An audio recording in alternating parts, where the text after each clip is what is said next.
আসসালামু আলাইকুম ওয়া রাহমাতুল্লাহি ওয়া বারাকাতুহু। সর্ব অবস্থায় কিছু নসিহাত। ভবিষ্যতের ভাবনা ভাবে যে ব্যক্তি সেই জ্ঞানী, যে ভবিষ্যৎ নিয়ে ফিকির করে সেই জ্ঞানী।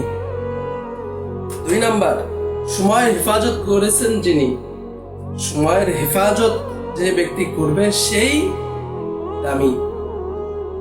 উসিলের ওপর চলবে যে ব্যক্তি, নিয়মের কারণের ওপর চলবে যে ব্যক্তি, তার পথকে আল্লাহ তাআলা সুগম করে দিবেন।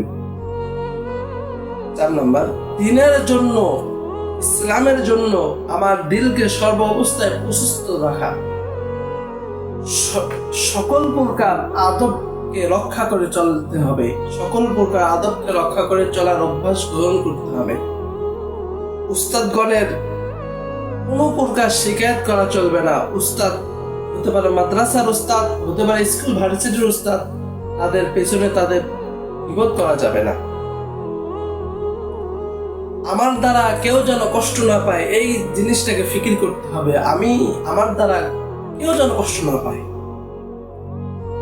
সকল প্রকার আমল আল্লাহ তাআলার সন্তুষ্টি করার জন্য করতে হবে, আল্লাহ তাআলাকে রাজি খুশি করার জন্য সমস্ত আমল করতে হবে। লেখাপড়ার জামানায় যেমন যে সময় আমি ছাত্র, ওই সময় টাকার লোভ করা যাবে না, কোনো প্রকার লোভ অন্তরে রাখা যাবে না, অর্থের লোভ রাখা যাবে না। আল্লাহ তাআলার কাছে সর্বদা এই দোয়া করবে, হে আল্লাহ, আপনি আমাকে হক্কানি রব্বানি দ্বীনের দায়ী হিসেবে কবুল করুন। এইগুলো ফিকির রাখতে হবে। সাবধান, নিজেকে কোনো সময় বড় ভেবো না। যে নিজেকে বড় ভেবেছে, অহংকার করেছে, সে ধ্বংস হয়েছে। নিজেকে কোনো সময় বড় ভেবো না। অপর ব্যক্তিকে কোনো সময় তুচ্ছতাচ্ছিল্য করিও না।